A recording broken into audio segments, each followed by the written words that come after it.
Hey guys, welcome back to Vertical Momentum. I'm your host, Richard Kaufman, also known as the Comeback Coach. Guys, this is going to be an amazing episode.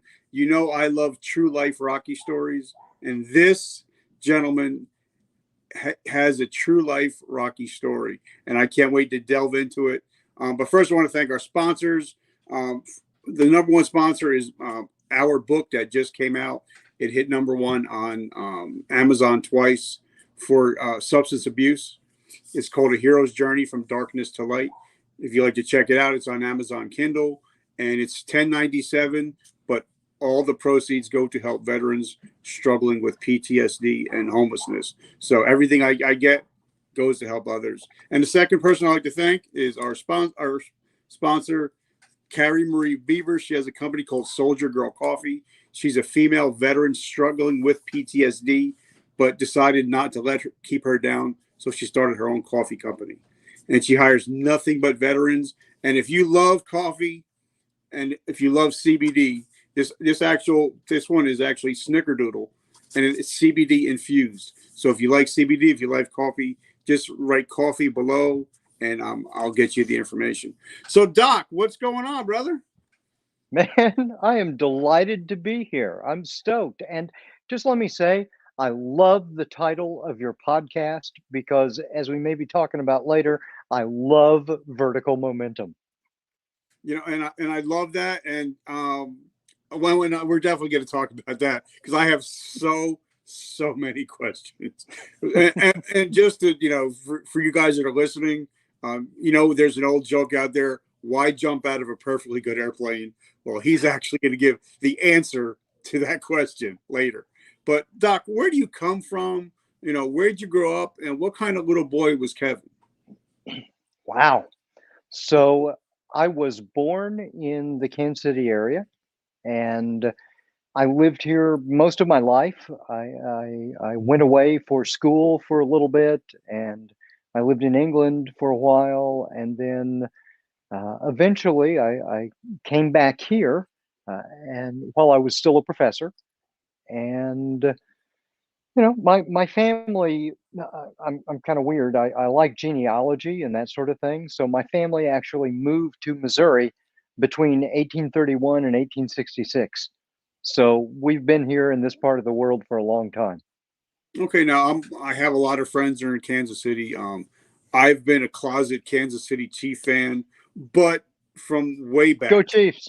I mean, I'm talking even before Joe Oh Montana hey, played. So it's not. hey, I was I'm not one of the new guys. I like no, it. I was a baby the first time they won the Super Bowl, and I waited a long time for that next one to come. So now, were you always good in sports? Were you like for me? I came from an abused household, as people know, and books were my solace. So Yeah. big reader. Yeah, so I was there are probably three things about me as a kid that surfaced early and have continued all through my life. So one was, I was a geeky kid and I loved uh, math and science, and I was in all the accelerated classes, and I started reading long before I was in school even. My personal library has over 4,000 books. And and so I love that. I got into computers and other geeky stuff back in the 70s. So uh, I was and that's where I kind of first showed my entrepreneurial spirit by the early 80s. My first job on my friends, they're like mowing lawns and doing that sort of thing. I set out my shingle as a computer consultant. And so I was doing contract gigs for coding work and training people doing computer tutoring as a kid. So that was my very first job, and so that's one. I was geeky all the way around, and then second, I grew up performing. You see my trombone behind me. My mom was a pianist, and I grew up music. I grew up acting. I grew up in front of audiences. I love that sort of thing. And the third thing is, I was always one of those kids that, even though I had an overprotective mother, I was always finding ways to sneak out and try to do something daring. And for me, that meant climbing as high as possible and often jumping off, often with my homemade parachutes that didn't work very well. And so all three of those things have continued all my life. Now, what college did you go to, and why did you pick that college, and what did you pick as your major? Yeah, I did. So I did my undergraduate work at William Jewell College, which is a liberal arts college here in Liberty, Missouri, which is in the north suburbs of Kansas City, and and then at Oxford University in England. And Jewell still has something called the Oxford Cambridge Honors Program. And so you get into Jewell, then you get into the program, then you get into one of the schools at Oxford or Cambridge, and you do all of your classes as tutorials. And so it's just you and the professor, and there's no one to hide behind, and you've really got to know your stuff. And half of your college credit was done for the class, but then at the end of your college career, in 3 weeks, you set 6 day-long exams that are worth the other half of your college credit. So it's pretty high stakes. But what that meant for me was when I went to go for my PhD, I was really used to the way you needed to study for comprehensive exams and that sort of thing. So it was a remarkably wonderful preparation for what I wanted to do in my So life. what, like, I've had over now 400 interviews with all high achievers, Navy SEALs, entrepreneurs, Rangers, and it's amazing how in school a lot of times you're the big fish, whether it's physically or mentally. You're the big fish Hmm. in the small pond. Then all of a sudden you get into place like Oxford, Cambridge, one of these big schools, and all of a sudden you're just a fish in a pond. And everybody, there's a Yeah. lot of people that are either above you, I mean way above you, or a lot of Mhm. people are just starting out on the equal playing field. So what was that like? Yeah. I loved it. I, quite frankly, I loved it. It was, uh, a massive amount of challenge, and it was a challenge that I was looking for. Working on my doctorate, I did my PhD at the University of Missouri.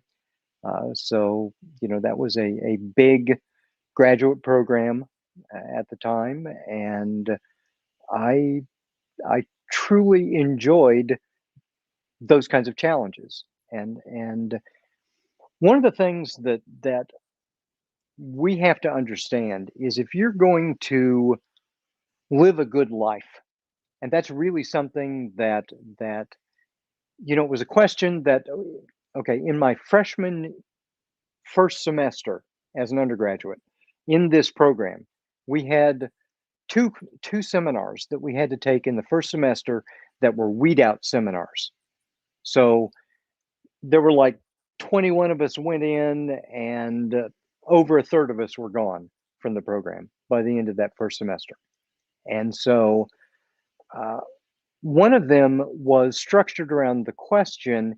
It was classic Greek thought, and it was about the question, what is the good life? And the ancient Greeks often wrote about eudaimonia, the good life, and Plato and Aristotle and all these. And so I was really fascinated with that question. How do we live a good life? And as I went on in my career, by the time doing my graduate work in the 90s, then I'm looking at this and I think I'm interested in a little more refined version of the question. How do we live a good life when we're stuck with something really bad that we can't get away from? So, why do some people succeed or fail under difficult circumstances? So, I started doing that research in the 90s. And, as we'll find out here later, I live with multiple sclerosis, and that was kind of a long journey along the way. But after I was diagnosed in 2006, I morphed that question a little bit, and it became, well, how can we live a good life when we're stuck with an illness that we're never going to get away from? All right, so Because let's since you went there, let's go there. sure, Um, Take me back, because I know you can. I know you can take me back to that moment when you either received that phone call or when you talked to that doctor when the mhm, diagnosis came. What was that moment and the days leading up to that moment like? yeah. So I had been living with weird, off and on symptoms for 17 years by this point, since 1989. And I had never gotten a good diagnosis. And this is actually not unusual for multiple sclerosis because it's a difficult thing to diagnose. And especially, you know, over 30 years ago, where we didn't have the diagnostic capabilities we have now. And at the time, they weren't really looking for MS in someone around 20 years old. And now we know that it's actually a lot more common for the symptoms to start showing up around that time. But back then, they didn't think so. So I was diagnosed with depression and just kind of left to my own devices because they said it was treatment resistant. So I would have these weird symptoms off and on for all these years beforehand. Finally, one morning in 2002, I woke up with a different symptom. I couldn't feel my left leg below my knee. It was completely numb. I thought I'd overdone my workout the day before and pinched a nerve, so I didn't really think a lot about it at the time. And a few days later, my leg was back to normal. And then it was gone again.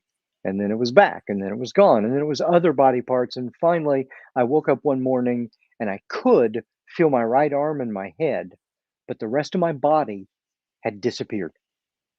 And at that point, my then wife said, I'm putting my foot down. You're going to get this looked at. And that kicked off a comedy of medical errors, where at one point they said, you'll be glad to know it's not multiple sclerosis. And then we got some better tests. And my neurologist comes in one day and he slumps down in front of me and he looks so dejected and he says, I am so sorry. There's no doubt it's multiple sclerosis and it's been with you for a long time. And truthfully, my first reaction at that time was relief because at least now I had a name for this beast that had been invading my life for all these years. And if I had a name for it, then I could learn about it and I could strategize and I could be proactive and engage somehow and really start working to try to build buffers against it. All right, so now because as people know that follow me, I did everything I could to become the ultimate soldier until I got hurt on duty and lost my vision. And you can't see, you can't shoot, so we don't need you. And they medically discharged me. And all of a sudden, I go from being Sergeant Kaufman to not knowing who Richard is, not knowing Mhm, who I am, and eventually having to reinvent and reimagine my life. mhm. So, what was it like when you get home and you're in your quiet time? And, like they say, sometimes you don't need to be alone because, when you start getting in your own headspace, it can Yeah, get kind of, there's people that you don't want to meet up there. So, yeah. what was that like when it finally came to the realization and you're like, oh shit, I got this. Now, what do I do? To begin with, that wasn't my so-called come to Jesus moment, you know? It happened a few years later because at the time I had little kids. My then wife was also dealing with her weird undiagnosed medical condition, and she was obviously dying. I mean, it was, because you've seen this, you know what people are like when they're fading away. And we couldn't get a good diagnosis, and she was getting worse. And I was the only source of income for a family of four with two little kids. And so I was overworking myself, managing a large academic department and teaching at least 11 classes a year, every year, while I was doing it, and trying to do my research and all this other stuff. So I was so swamped that I didn't really give myself a lot of consideration.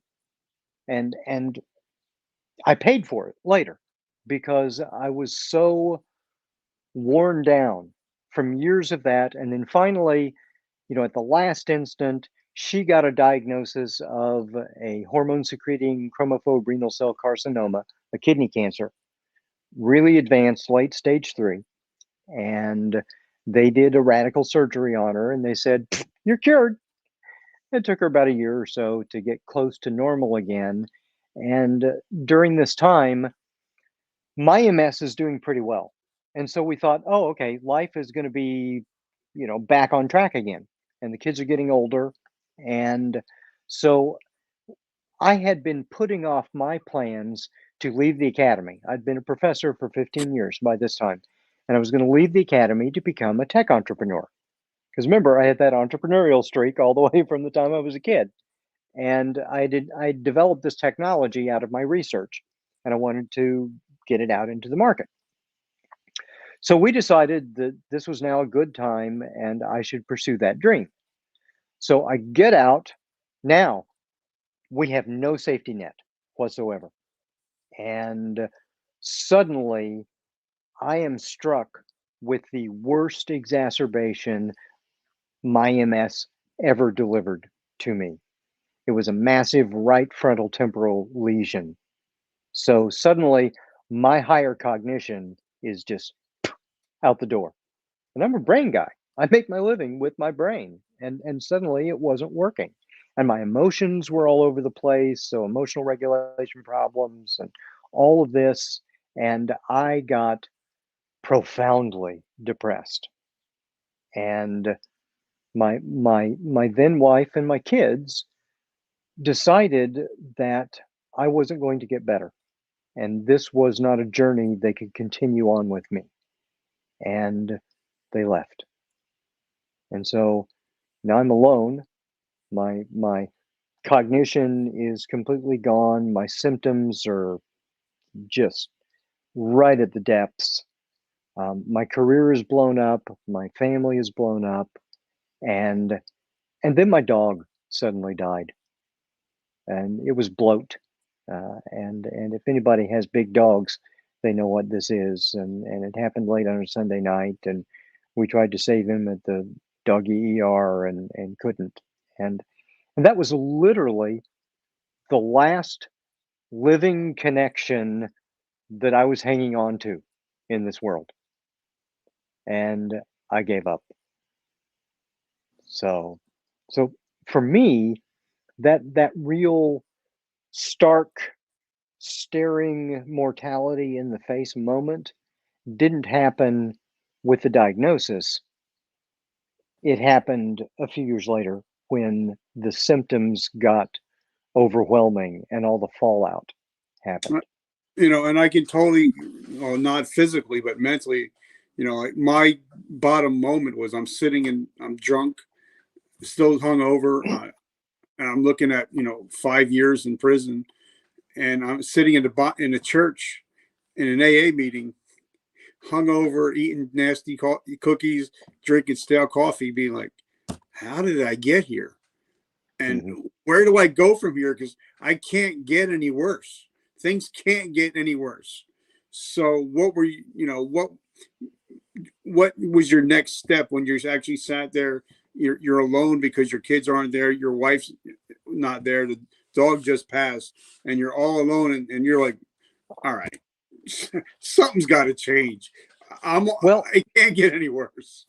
Yeah. I mean, because literally, I had come to the point where I could no longer see a path from the life that was in front of me to a life I was interested in living. I couldn't see a way. But I kept fixating on something my son, who was then about 14 or so, uh, said to me before he left. And he said, "Dad, you really suck at doing things for yourself." Now, on the one hand, that's kind of a cheeky thing for a teenager to say. But on the other hand, no father wants to hear that from a son. Yeah, And and and I tell everybody, you have to take part in your own recovery, no matter yeah, what it is. yeah, I have a lot of friends that are doctors, and they say a lot of their patients just come in, hey, just give me a pill, and they're like, it doesn't work that way. right, Lasting change doesn't work that way. You have to put in the work. So exactly. so what did you Well, do? and I was so I was kind of doubly, uh, in my depths because on the one hand, I had gotten to this place, and yeah, I had reflecting on what he had said, it was yeah, I had to look back, and I had probably hadn't done anything just for myself in over a decade. So he probably had never seen me do anything for myself. And I had kicked the can down the road, excusing it with, "Oh, I got to do this for my family, or I got to do this for whatever it was." And and I knew better than that. I've got all the education in the world. I've got a PhD in people. I knew that was the wrong thing to do. So I decided I was going to give myself one more chance, and I was going to be humble in the world again. I needed to be humble because I had spent so many years always being the expert in the room, always being the professor, always being the expensive consultant that came in with the answers. And I had to admit that my condition had taken me to a place where I had to rebuild myself from ground zero. Like And the great author and thespian Roddy Piper once said, once you think you have all the answers, life changes the questions, yeah, right? exactly. Exactly. And MS as a condition is like that too, because it is so variable and capricious and it changes all the time. So I went, I looked to my research and I decided two things. One, I was going to save myself through science and skydiving. And which sounds like a weird combination, but for me, the science was about all this research I'd been doing for all these years, and it was about pulling together all these techniques to handle cognitive and behavioral and social and environmental change so that I could improve myself again and so I could rebuild myself. And the second thing was I was going to do something that was just for myself, that there was no logical external reason to do. And that was skydiving because I had wanted to be a skydiver from the time I was a little kid in the 70s. I started the training the first time back in the 90s, and I did the training and I got a handful of jumps in and was working on my license, and then a lot of life got in the way, and then eventually my MS got so bad that I thought I gave up the idea of ever going back to it because I can't feel my legs below my knees. And I have a difficult time controlling my body all the time. And you've got to be able to control yourself in free fall. And you got to be able to stand up a landing. And I would just so, ask you that because I've had a lot of friends. They were Army Rangers, and uh huh. after so many jumps, I mean, now they're in their 50s, Hmm. 60s, and their knees are shot to hell. They've Hmm. had some ACL, PCLs, MCL injuries, but you Yep. have MS, so it's a little bit different trying to figure out how to stick the landing without breaking your leg. Yeah. So Well, how I had to. process go about having to relearn and learn the proper way to not get hurt? Yeah, so there were a couple things. One, I can PLF like a boss. PLF's a parachute landing fall. So it turns out that for a 50-something guy, I am remarkably bouncy. Go limp. But what I had to learn was, even though I can't feel my feet when they touch down, I had to learn to deal with the signals my body was giving me. And I do have consistent feeling at my knees. So I learned to feel the pressure at my knees when my feet touch down. And that was how I was able to do that. But the bigger challenge was not standing up a landing. The bigger challenge was learning how to stay stable in free fall. Because when your legs are out of balance, then you start spinning around radically in free fall and tumbling and out of control. So what I had to do was I had to do a lot of extra training on the ground. Normally it takes you 25 jumps to get your A license, your first license in skydiving. It took me 47.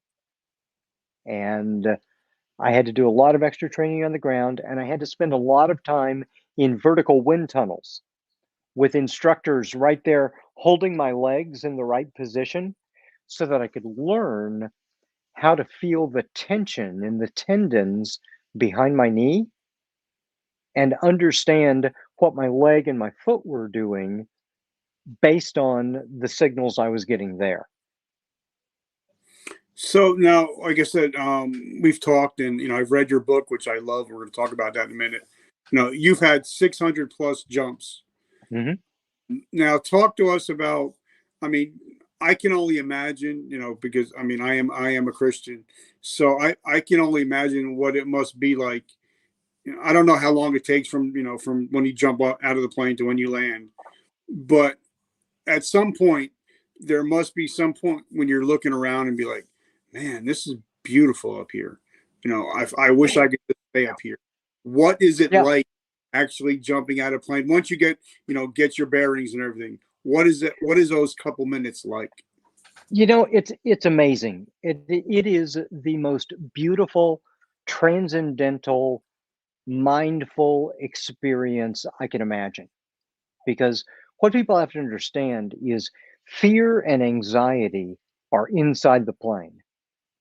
And that door opens for the first time and your eyes get big and the wind is whooshing through the cabin and there's this bright light there and you're like, "Oh my gosh, we are really really high up here and I'm going to go through that door."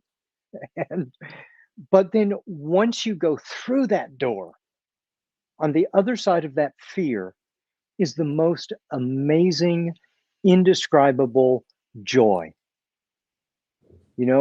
Because there you are, this little tiny speck in this massive creation that is just horizon to horizon, unbroken. And you can see all the works of humanity really tiny on the ground below you. Because normally we go out around 14,000 feet. And at 14,000 feet, every time I exit an airplane, a little voice in the back of my head says 82 seconds.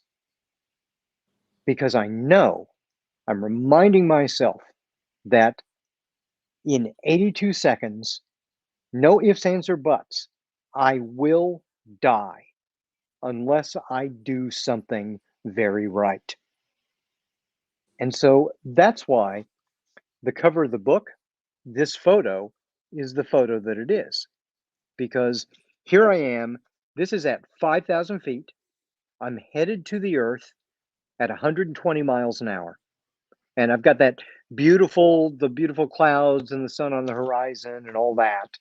And this tells the story of everything that I do. Because what am I doing? First, I'm in street clothes. So no helmet, no jumpsuit, nothing like that. I look like an absolutely quote unquote normal guy thrust into an abnormal situation. And that's a lot of times the way we feel when we get diagnosed. We feel like the bottom has dropped out of our world and we're in free fall. So there I am. I'm at 5,000 feet. That's 27 seconds from impact. And I have both of my hands up to my forehead like this. And I'm about to sweep them out in a broad gesture. And every skydiver in the world will recognize that signal. It's called the wave off.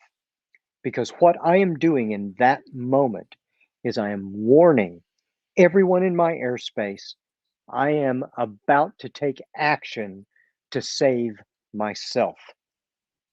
I'm about to deploy my parachute in the face of certain death. 27 seconds, less than a TV commercial. I will die, but I am actively choosing life. And that's what I want people to understand.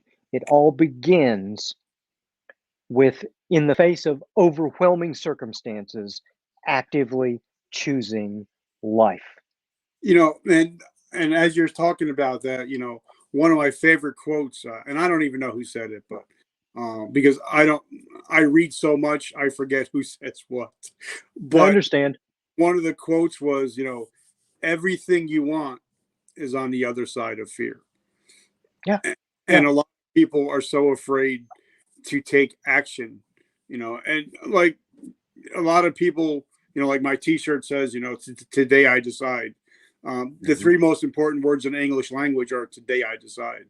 Because once you decide, then all you have to do is act upon it. And I think a lot of people don't make any decisions, and they definitely Yeah. don't act, right? And if you don't make the decisions and you don't act on it, life is going to continue around you and the world will make your decisions for you. So you've got to understand that, yeah, you got to decide, but then you got to do something. And you bring up fear. And see, for me, going back to skydiving wasn't just about reclaiming that childhood dream. It was about, I had come to the point in my life where the thing that terrified me, the thing that I was most afraid of, was my own body. Because I had ended up in circumstances where, I'm paralyzed and I'm on the floor and I can't move.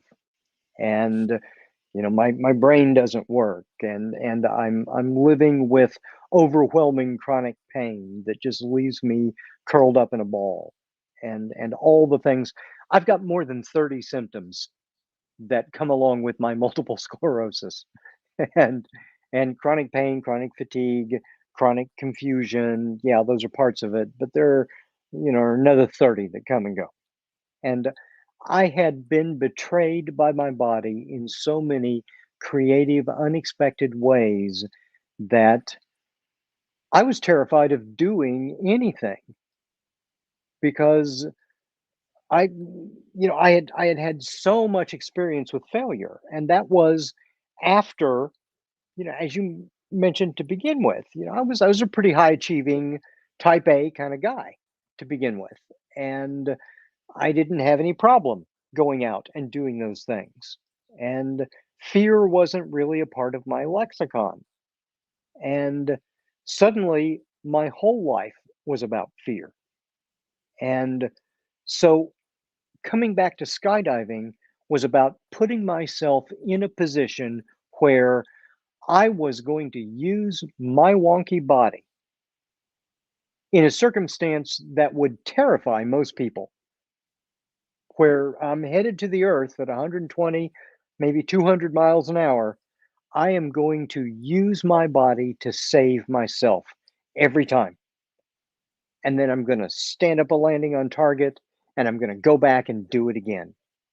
So in 2019, I went back and I got my A license and my B license and logged about 140 jumps. And I set myself a bigger goal. In 2020, I said, I'm going to become a serious skydiver. And what that really means in the discipline is, in the sport, it's passing 500 jumps, because 500 jumps is where you're eligible for all the licensing in the sport. You're eligible for professional ratings. I got my coach rating as I went along as well.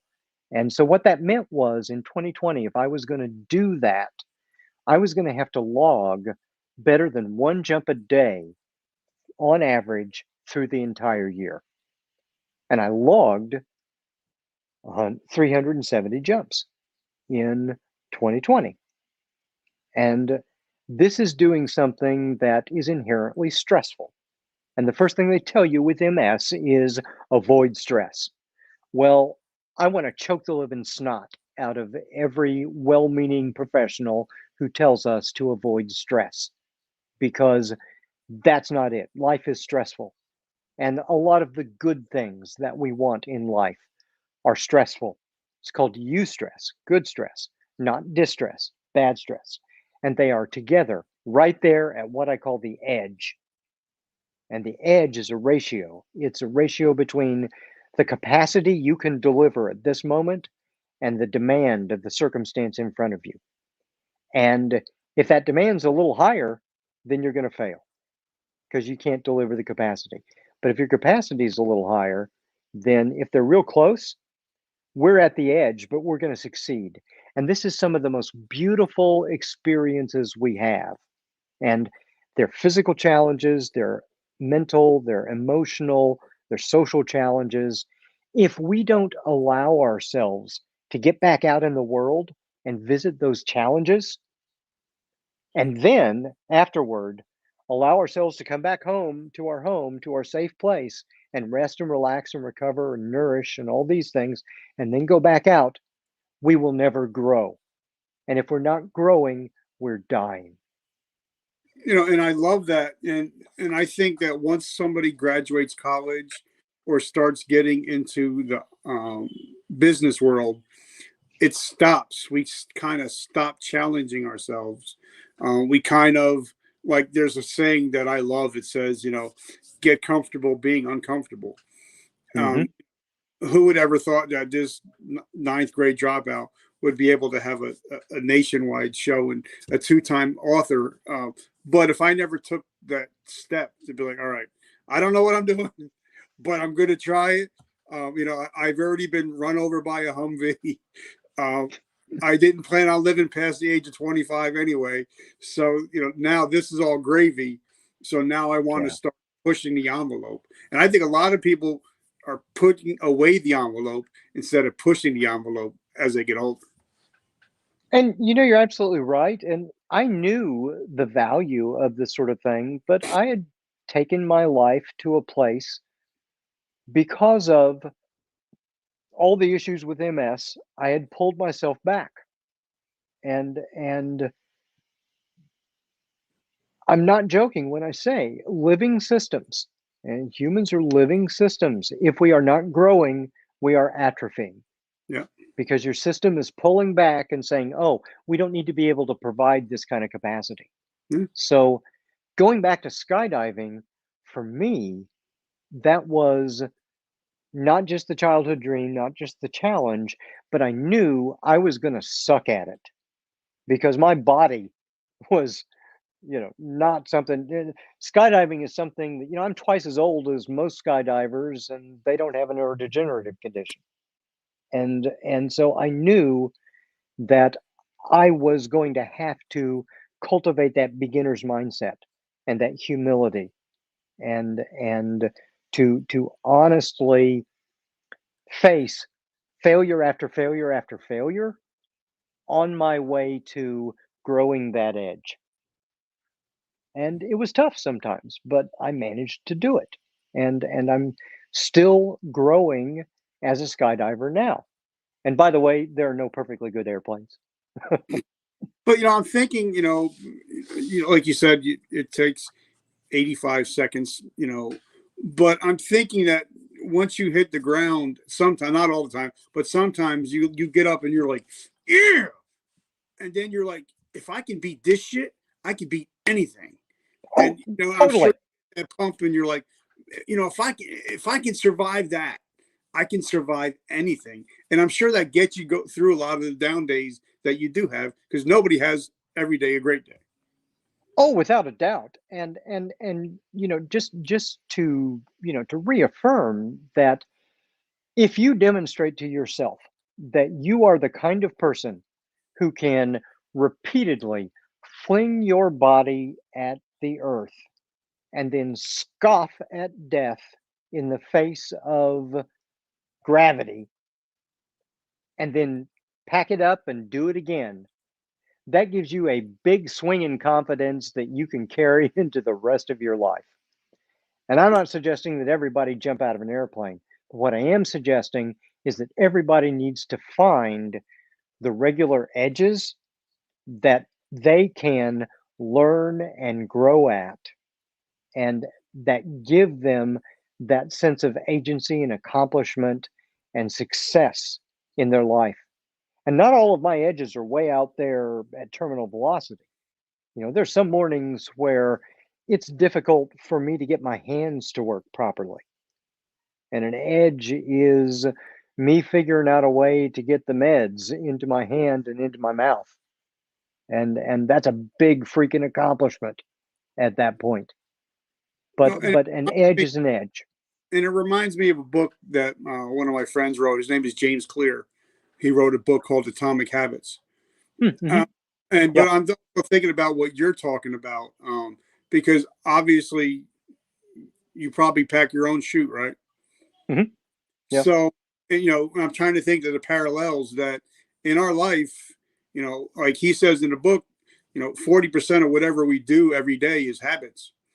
So yeah. Really packing your own suit, you're packing your own parachute for success or for failure with your, your attributes and your daily routines, your morning routines and your evening routines. Do you agree? Very much so.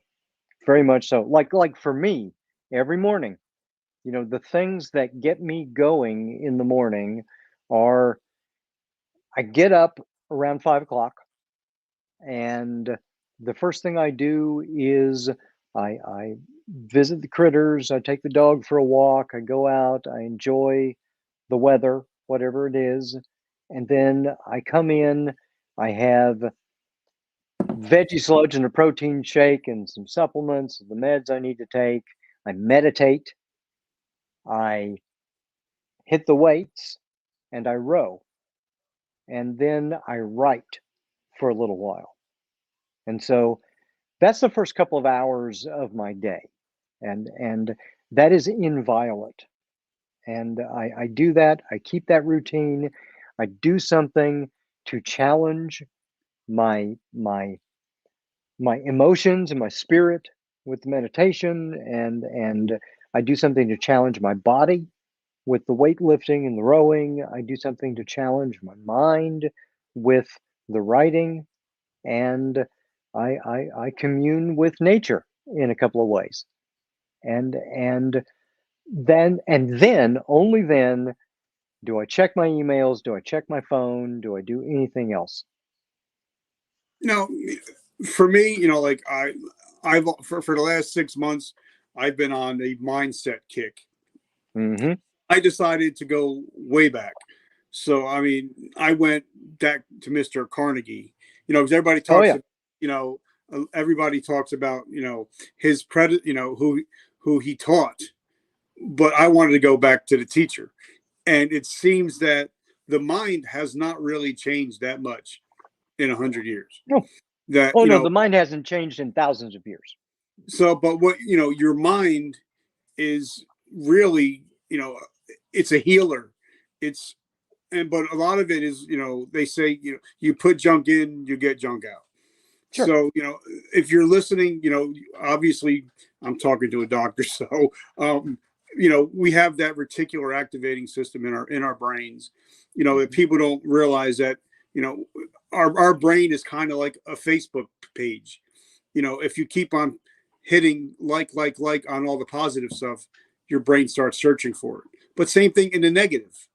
So talk to us about changing your mindset, because sometimes when you come out, like everybody knows I have diabetes, sometimes a lot of diabetics they're just waiting for the next symptom instead of looking Right. at So positive, saying, what, I'm going to be healed. I'm healthy, I'm happy, I'm whole. They think of the negative stuff instead of the positive stuff. So talk to us about positive mental attitude. Well, so I've got like a gazillion things I've got popcorn head going on right now. So here's the very first thing is if you are miserable and you are always miserable, please don't take this the wrong way, but you are the bottleneck. You have to actually work to stay miserable. And the reason why is if we look at both all the research, over 100 years of research on this now, and if we look at some pretty insightful ancient traditions like the idea of the Buddhist monkey mind, what we understand is that our minds are always changing. And mind is not brain, okay? Yeah. Just like behaviors are what bodies do, mind is what brain does. So our mind is like the weather, and it's always changing, and it's always changing. And sometimes it'll be happy, sunny weather, and sometimes it'll be cloudy, stormy weather, but it's always changing. So if you've got this one negative thought that keeps dominating your mind, you are actively, at some level, you're not doing this consciously, it's not a choice on your part, but you have habituated yourself into constantly clinging to that negative idea. And all of us have a propensity to fixate more on the negative. It's called automatic vigilance. And our ancestors were adapted that way because it kept them alive, because the negative things were the things that were likely to kill us and the positive things weren't. So we pay more attention to those things naturally.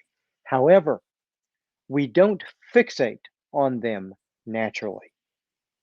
We naturally, once we allow ourselves to get out of our own way and to say, yes, I acknowledge that negative feeling, that negative idea. Now I'm going to let it go and see what the next thing that comes through is. And the next thing that comes through may be that thing again, but you're going to practice letting it go again. And eventually something else will come in because what we have to understand is that identity is the story we tell ourselves about ourselves. Humans are storytelling creatures. It is maybe the most human thing that we do. Yeah. And the most important story we each tell is our own identity. And what our identity is trying to do is they're trying to make sense of what I call our society of mind. So inside our minds, we've got not only these ancient primal kind of fear-driven pain or pleasure voices that are coming up at us and trying to make decisions for us that are really loud and really excitable, but we also have other voices that we've developed over the time in that we've been around. So other roles, other facets to our identity. And our identity is how we're trying to make sense of all this and pull it together into a unified whole. So the voices, what you have to understand is that some of those voices are going to be really loud and they're going to be really insistent, like the voices of fear, the voices of pain, the voices of addiction. Those voices are going to be really, really loud. And you can't stomp on them. You can't clamp them down. You can't shut them up. It's like trying to shut up a little kid when they're really excited about something. You can't do that. And if you keep focusing on trying to do that, you will get locked into this constant battle with those negative voices. Instead, what you have to do is say, yes, you have to acknowledge it. And you say, I can acknowledge you, but I don't have to be driven by you because I've got all these other voices in my head that are more positive and maybe have a longer timeline and are the things that I want to be driving what I'm doing. So it's cultivating your awareness, it's cultivating acceptance, but acceptance doesn't mean that you have to approve of it or use it or do it. Yep. I love that. And, I read a book by Mr. Tim Ferriss, and I kept on hearing NLP, NLP, and NLP. And now it seems like it's everywhere. And it's amazing that once you start focusing and start reading and start learning and listening to people like yourself, that, you can change the wiring in your brain. It's kind of, for me, like every day I believe in self-talk. I have 5 things I say to myself every day, at least 20 or 30 times. And if I do hear something negative from my past, one of those things will pop up and take it away. Kind of like they fight each other. But my good words are overtaking my bad memories. So I consider it's kind of like taking the old cassette tape out. That's how old I am. Mm-hmm. Taking the old cassette tape out and putting another tape in. Do you Well, agree? what we have to understand is that humans are always learning. Even when you aren't paying attention, you are still learning. And so if you sit on the couch for 3 hours watching the boob tube, scarfing down a bunch of Cheetos, your system is learning. That's all you need to be capable of doing. So learning comes in 2 ways. Either growth learning, which happens at the edge, and that's when you challenge yourself. Maybe you succeed, maybe you fail, but you've challenged yourself, and then you allow yourself the opportunity to rest, relax, recover, nourish, and so forth. And that triggers growth. The other way we learn is habituation. And habituation happens down here in our comfort zone.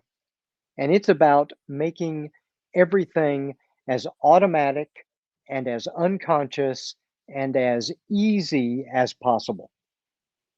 So if you are not up here learning, and you can't be there all the time, then you are down here learning. And what we understand now, it used to be even 20 years ago, the common wisdom was that eventually neuroplasticity stops. Now, of course, we know that that's silly. Neurogenesis and neuroplasticity are happening until we die. We're building new neurons, we are growing and reconnecting new neurons, which is the physical, the brain foundation that mind is happening within. We're doing that until we die. So we have no excuse not to learn and grow. But, and here's the important thing, one of the fundamental facets of our personality, and there are 5, maybe 6 of them, but the one that's important here is called openness. Okay, and it's a dimension between how open are you or how closed are you to new experiences. And we know that a healthier attitude is openness.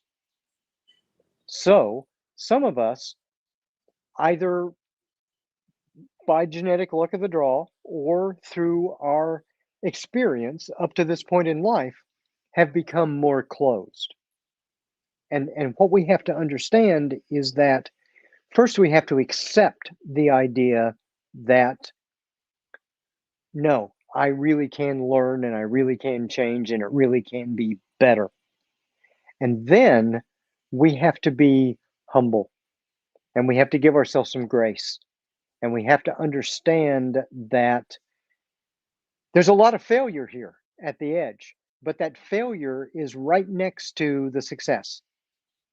And we are learning because when we're learning something new, consistency is the last thing that happens. You will succeed, fail at the edge, and you won't be consistent. And you have to understand that you have to repeat it because what you're doing is you're transitioning from the growth learning to the habituation. And And that's where the consistency comes from. I love that. I was listening to an interview. I think a gentleman, he used to coach Kobe Bryant and Michael Jordan, and they said I think Michael was doing a commercial with Larry Bird, and it was for one of the commercials for I think Coke or Pepsi, and he had to miss a free throw, and he hit like 9 in a row, and they're like, "No, you're supposed to miss him." He's like, "Mentally, I can't miss them because I'm so programmed to have the shot the same way every single time." And he says, because I consistently shoot 1,000 free throws a day. So is that talking to something like that? Yeah, that's exactly what I'm talking about. And what I want people to understand is that we're not just learning physical activities. We're learning cognitive, we're learning emotionally, we're learning socially. Our relationships are also living, and they are learning, they are either growing or atrophying. And all of these principles, all of these apply. And if you are trying to, here's another thing that really discourages people. If you want to change a behavior, well, if you look at the research, and I have, and I went through it for my book and for some of the courses that I teach, there are 150 different ways to change a behavior. All of them work for someone, only some of them will work for you. Yeah. And and some of them that work right now will no longer work for you in 6 months or 6 years, because you're going to change and your goals are going to change and your environment's going to change. So don't get discouraged if you're having a difficult time with that change. You are still capable of changing. You just need to try another strategy. And so Yeah. one of the things that I do in my work is help people analyze themselves better and understand, well, and connect them with, for your kind of person in your kind of circumstance wanting your kind of change, these are the most likely techniques you should use. And then monitoring that and saying, oh, okay, if you're not on the trajectory we would expect, here's the next most likely thing for someone like you. So Yeah. that it's not such a discouraging process of just haphazard guessing. And I totally get it, because I don't struggle with alcohol anymore. Because Mm-hmm. my mindset has been, I drink, I die. Next. But I Mm-hmm. struggle with sugar, being a diabetic, and I've been struggling for years. So it's like Mm-hmm. one thing I can just mindset change it. I'm done. I don't want it, don't crave it. And then the next one, it's a constant battle. And I can't use that same say, oh, if I eat sugar, I'm gonna die. I can't get my head around it. So Yeah. I understand you could have one problem and have multiple different answers. Once in the 90s, because normally I'm a pretty fit guy and I've always, prided myself on keeping myself in as good a shape as I can, mainly because I feel better when I'm in the world, because brains work better in bodies that move, Yep. full stop. And so uh, I had an exacerbation to my MS before I was diagnosed, and it was really bad, and I lost most of my habits, and in the span of 2 years I gained 120 pounds. Wow. I went from 120, I went from a 27-inch waist to a 46-inch waist. And then the exacerbation passed, and I got back to my normal habits and lost it again over the next 2 years, and have kept it off since then. Okay. So now, like I said, I loved your book so much, I read it twice. Um, and I think it's a very easable read, very digestible. I did. I guess my wife must have been peeling onions or something, because some tears came out of my eye. What you're talking about, losing your wife and losing your dog. So talk to us about writing your book, and how, if there's a veteran out there, first responder, that is kind of struggling with some chronic issues, struggling maybe with a PTSD, traumatic brain injury, depression, anxiety. Tell us about your book and how it's been helping others, because I see it's been helping a lot of people. So a couple things, and thank you so much for your glowing response to it. First of all, I am not a veteran myself, and but I am. This goes back to the genealogy thing. My dad is a Vietnam vet. He was there during Tet. He saw the worst of it, and I am only the second male Payne going back to the Revolutionary War who did not see combat service. Wow. So I have always been very self-conscious of this fact that, being my age, we just really didn't have a war during my youth. It was, we had Desert Storm, and if you weren't already in at the time, then Yeah. that was it was just there and gone. But I've been very conscious of that I have been privileged to be only the second male Payne since the revolution, not to do military service. So I've got a lot of empathy for that, and I had a lot of students who are veterans, and so and with MS, a lot of the symptoms that I experience overlap quite a bit with traumatic brain injury. Obviously, I am dealing with post-traumatic distress, and I like calling it post-traumatic distress because post-traumatic stress disorder, it's distress, it's bad stress. It's not generic stress, and B, it's not a disordered response. It is an entirely natural response to an overwhelming emotional and moral injury. Yep. And so I'm kind of a big fan. I really wish we'd stop calling it PTSD and call it For me, post-traumatic distress. anybody, I call it post-traumatic growth.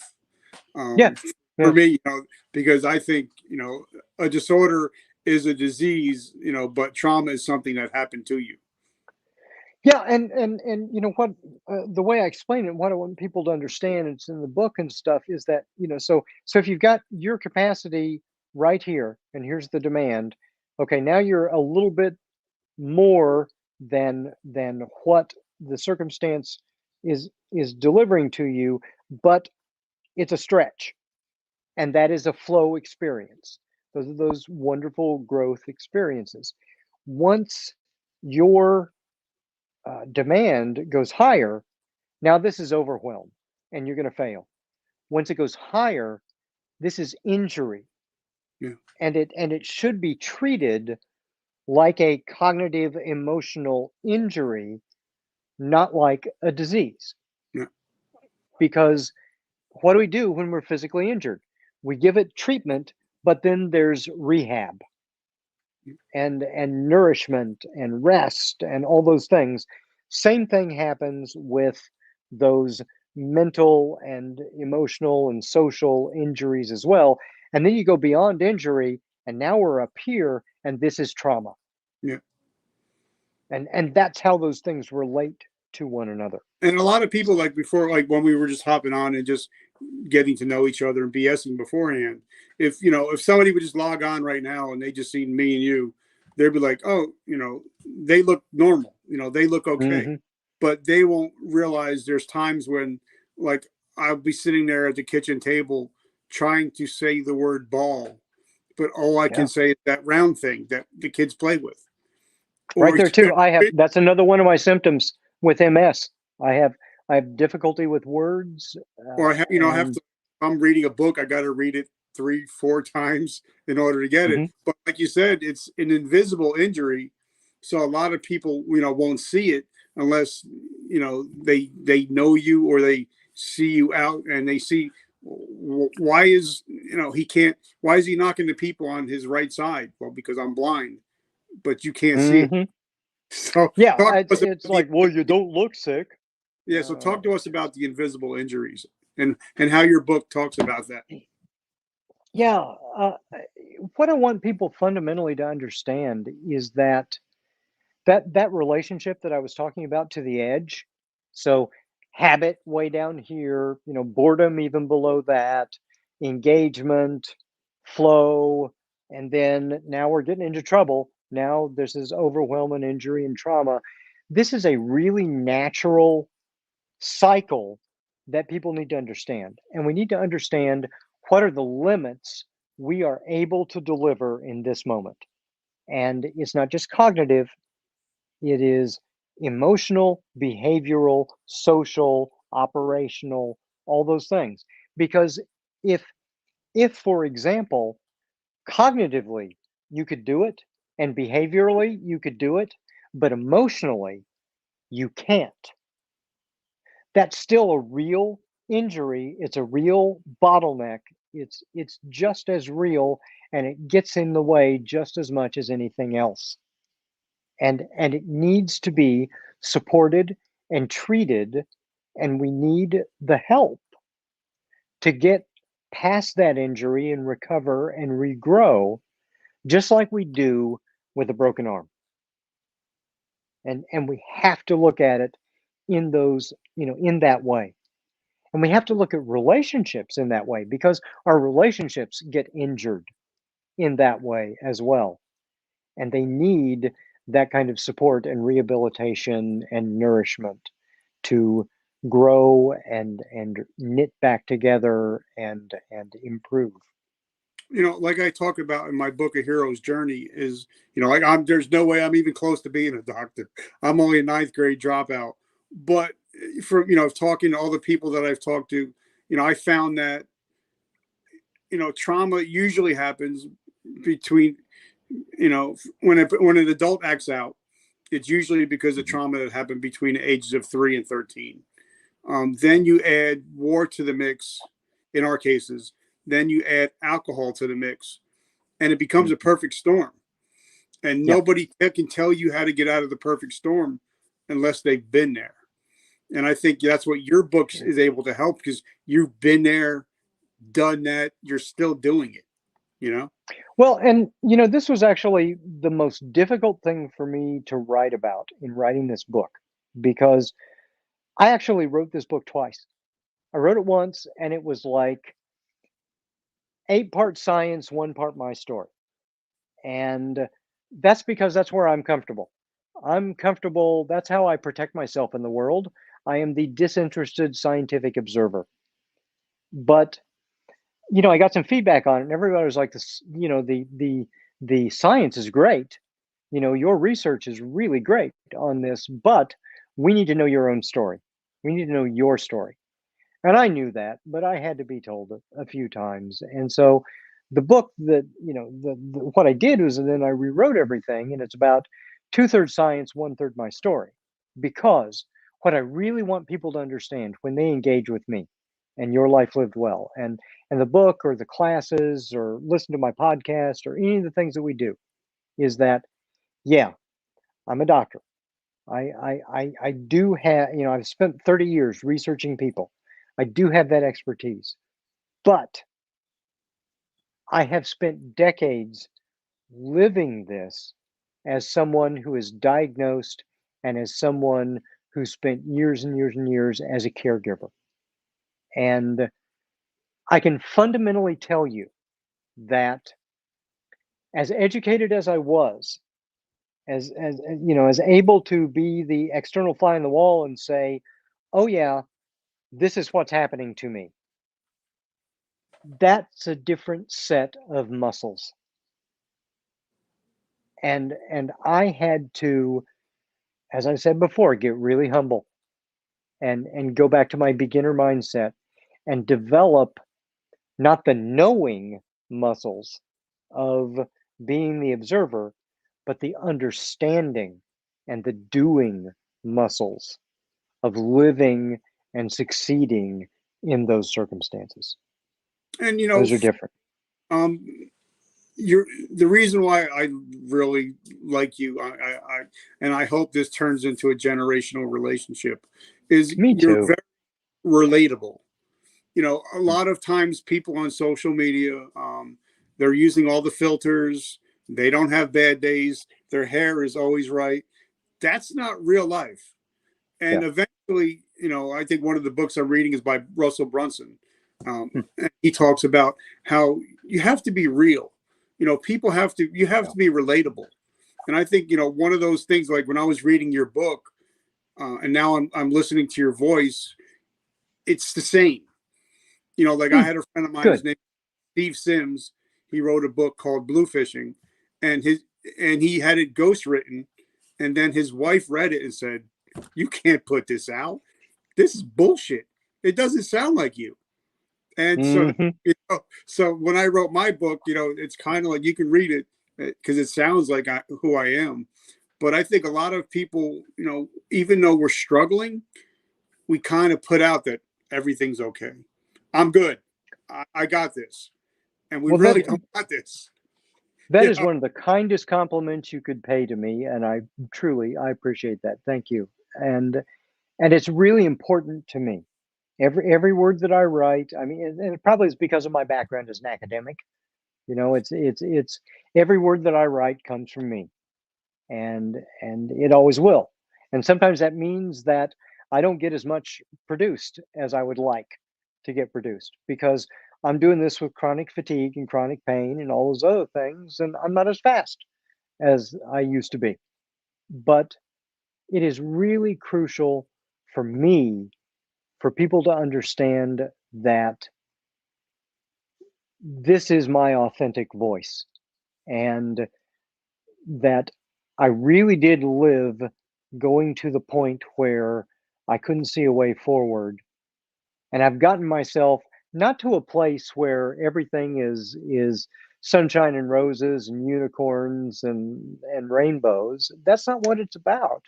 It's about finding a good life and building it actively every day, and sometimes failing, and still learning and growing and being grateful for this gift that is life. And that's, back to the skydiving. That's what I love about the skydiving. It's like, yeah, whenever you come down from skydiving, you have that big King Kong confidence that, yeah, I can do this. But the more important thing is I feel so humble in the face of such a massive creation, and I feel so connected, and I feel so grateful because I chose life again. And I just want to help people find whatever their way of choosing life each day is. Well, you got me pumped up. So I just wanted to say thank you. Now you have a book out. I want you to talk about how we find your book. You have a I podcast, which if your numbers have gone up, I'm taking credit for it because I've listened to Cool. almost every episode. So talk Cool. about how we find your book and your podcast. Yeah, I've tried to make it really easy for everybody. Just go to yourlifelivedwell.co, C-O, and they can find, um, they can get a free 100 pages of the book to download and see if they like it and it's something they're interested in, and see where to get it and all those things, because that's changing as we get more outlets for it. Um, there's my podcast.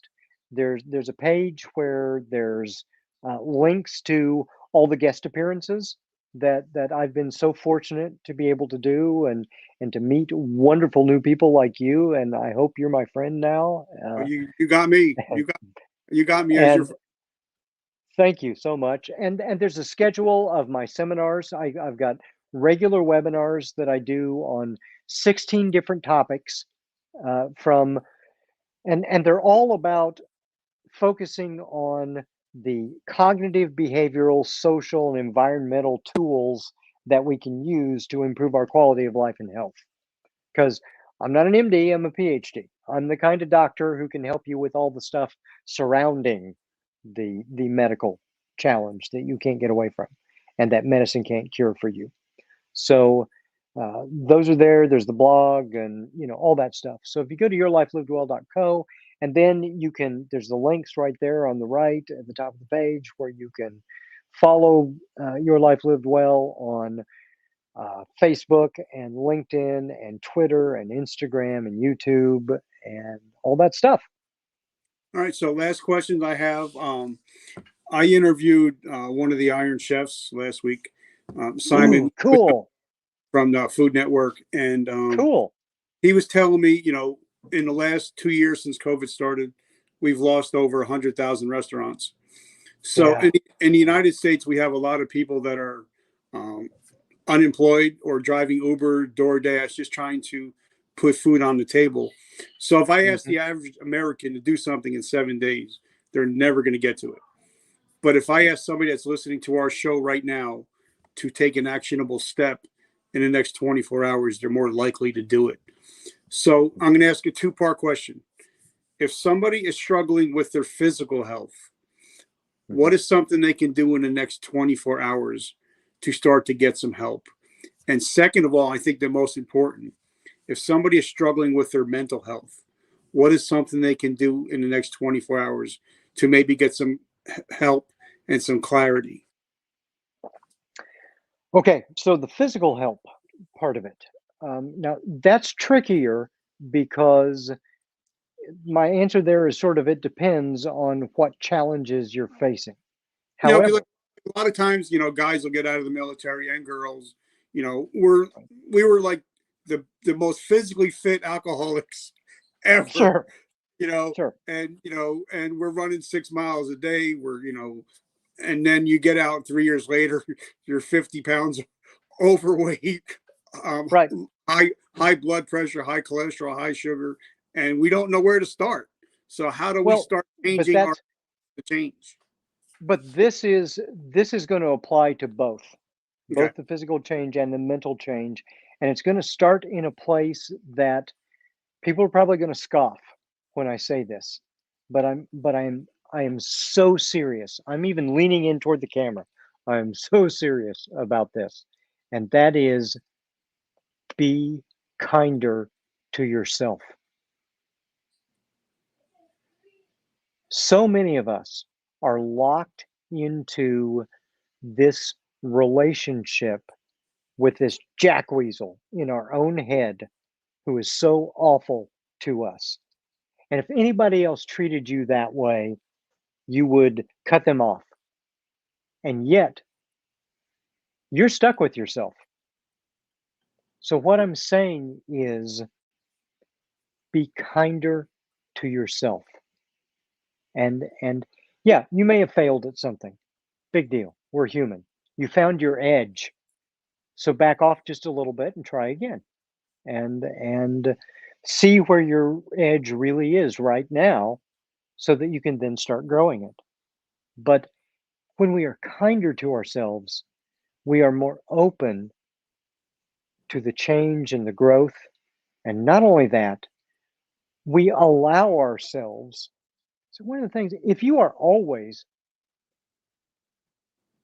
griping at yourself, if you are always berating yourself, then you're always triggering your acute stress response. And, in our bodies, we've got this sympathetic nervous system, which is the acute stress response, which is the quote unquote fight or flight response. And it's really a lot more than fight or flight. It's really freeze, front, flight, fight, fawn, flock, fright, faint. I mean, there's a bunch of F's going on. I call it the effort response. And and and to balance that, we've got the parasympathetic nervous system, which is sometimes called the rest and digest or the feed and breed system. And how this is how we relax and how we repair and how we get good sleep and we nourish ourselves and all those things. Now, here's the thing. If your acute stress response is triggered, if this sympathetic nervous response is firing, then your parasympathetic response will never be allowed to engage. Because when the two are in conflict, the sympathetic nervous system is about saving yourself. It will always win. So being kinder to yourself is really the first step in allowing that sympathetic nervous system to disengage, which then makes space for your parasympathetic nervous system to kick in and for you to truly start relaxing and recovering. So I'm not joking. Be kinder to yourself. And then you will find that it's a lot easier for you to meet the world and other people with kindness and with patience and with grace as well. Wow, Doc. I got to tell you, this has been probably one of my favorite conversations of all time. I've really enjoyed it, and I'm so grateful that we got to connect. And I've learned so much today. For me, I love being a student. I'm a 53-year-old student.